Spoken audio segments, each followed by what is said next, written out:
খৈৰাবাৰীত সদৌ বিটিআৰ বেংগলী ছাত্ৰ ফেডাৰেশ্যনৰ সংবাদমেল সম্বোধন।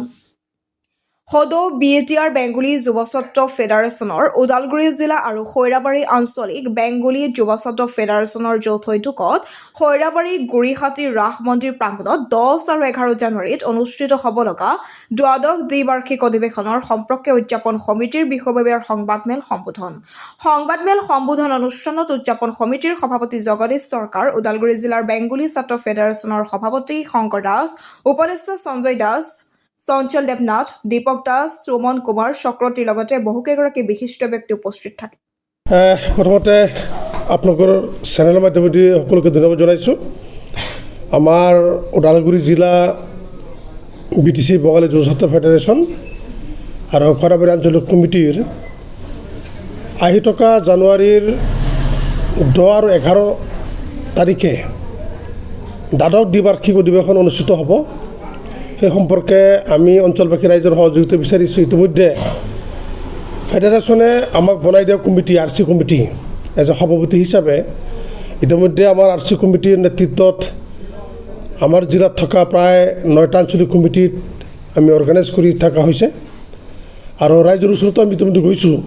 আমাৰ কমিটিৰ বিষয়ববীয়াসকল ফেডাৰেশ্যনৰ নেতৃত্বতে আদি কৰি অঞ্চলবাসী ৰাইজৰ সহযোগিতা বিচাৰি আহি থকা কনফাৰেন্সটো আমি কেনেকৈ কালাৰফুল আমি কৰিব পাৰোঁ।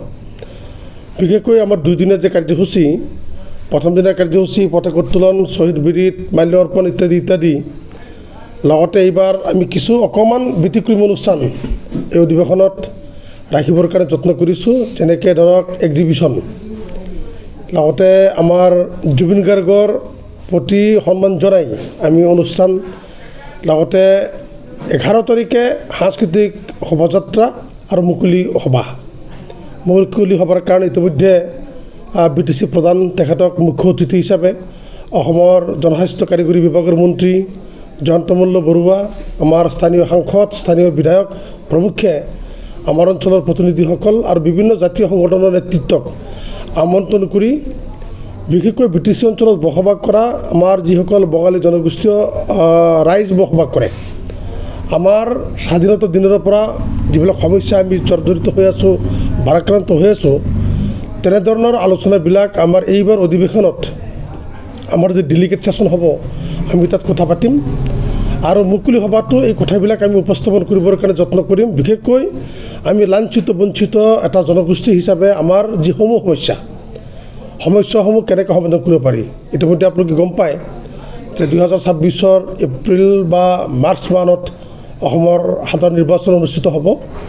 আৰু নিৰ্বাচনৰ প্ৰাক মুহূৰ্তত প্ৰতিটা ৰাজনৈতিক দলেই বিভিন্ন ধৰণৰ প্ৰতিশ্ৰুতিসমূহ দিয়ে, বিভিন্ন জাতি জনগোষ্ঠীৰ আৰ্থসামাজিক উন্নয়ন, জাতিগত সমস্যা সমাধান কৰিবৰ কাৰণে তেওঁলোকে প্ৰতিশ্ৰুতি দিয়ে।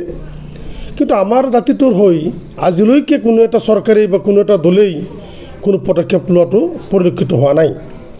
আজি এই বিষয়খিনি আমি এইবাৰ আমাৰ অধিৱেশনত বিস্তাৰিতভাৱে আলোচনা কৰি যি দলে আমাক সহায় কৰিব, আমাৰ জাতিটোৰ উত্তৰণৰ কাৰণে আমাৰ দীৰ্ঘদিনীয়া যিবিলাক জাতিগত সমস্যা আছে, আজি ভোটৰ নামেৰে হওক, ভূমিৰ পাত্ৰৰ ক্ষেত্ৰতে হওক, আমি জীয়াই থকাৰ কাৰণে নিৰাপত্তাৰ কথাই হওক আদি কৰি শৈক্ষিক দিশটোৱে অকণমান টনকিয়াল কৰাৰ ক্ষেত্ৰতে হওক, চাকৰি বাকৰিৰ ক্ষেত্ৰত আমাৰ শিক্ষিত নিবনুৱাসকলক কেনেকৈ কৰ্মসংস্থাপন দিব পাৰি, এনেধৰণৰ দিশবিলাক এইবাৰ অধিৱেশনত আলোচনা কৰিবৰ কাৰণে আমি প্ৰভিজন ৰাখিছোঁ।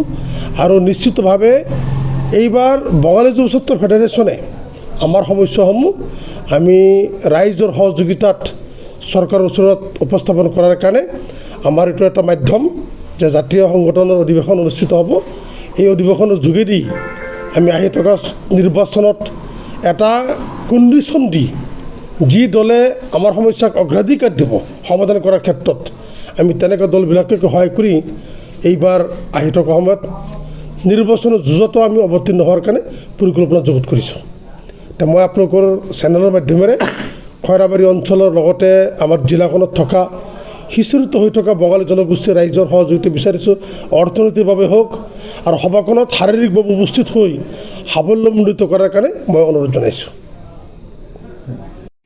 যিকোনো খবৰ আৰু বিজ্ঞাপনৰ বাবে যোগাযোগ কৰক 7896121996।